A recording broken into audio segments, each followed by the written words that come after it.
Kroger, one of the largest grocery chains in the United States, is currently facing a retail apocalypse.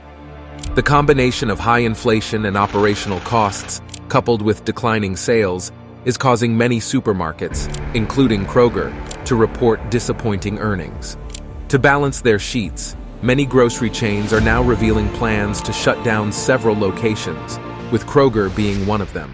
The company has already begun the process and will close over 400 stores by early 2024, with many other grocery chains announcing plans to close underperforming stores every other day. The rise of online shopping, a worker shortage, and higher prices are making it increasingly difficult for traditional brick-and-mortar retailers to survive. Unfortunately, the closures of underperforming stores will have a severe impact on the communities they serve. Many people rely on their local grocery store for their daily needs, and the loss of these stores will be felt by thousands of people. Numerous jobs are also on the line, with only about a third of employees being able to transfer to other locations, while all others will face layoffs. To save their business and snap a bigger market share in the U.S., Kroger is merging with Albertsons, a deal that'll cost nearly $24.6 billion.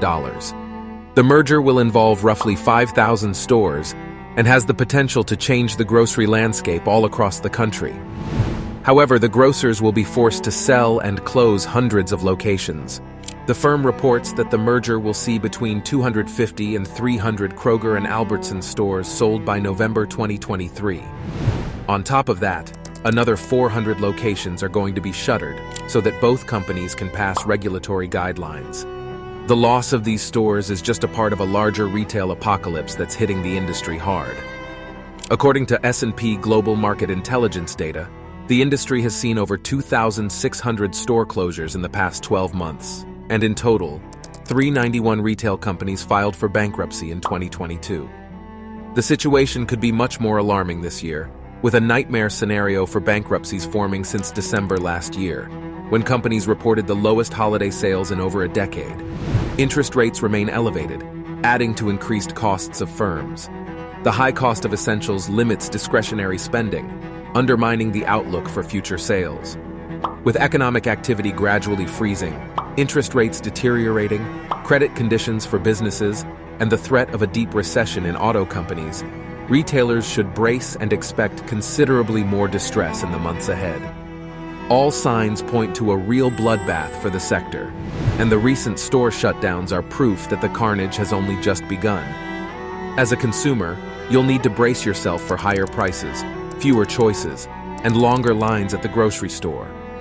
With the decrease in competition, the remaining stores will have less incentive to lower prices and offer deals. However, you can still save money and time by shopping for groceries online, buying in bulk, and taking advantage of sales and deals whenever possible. It's important to stay informed about the changes happening in the industry and keep an eye out for any deals or promotions that may be available. While the retail apocalypse may be a challenging time for the industry, it's also an opportunity for consumers to find new ways to shop and save money.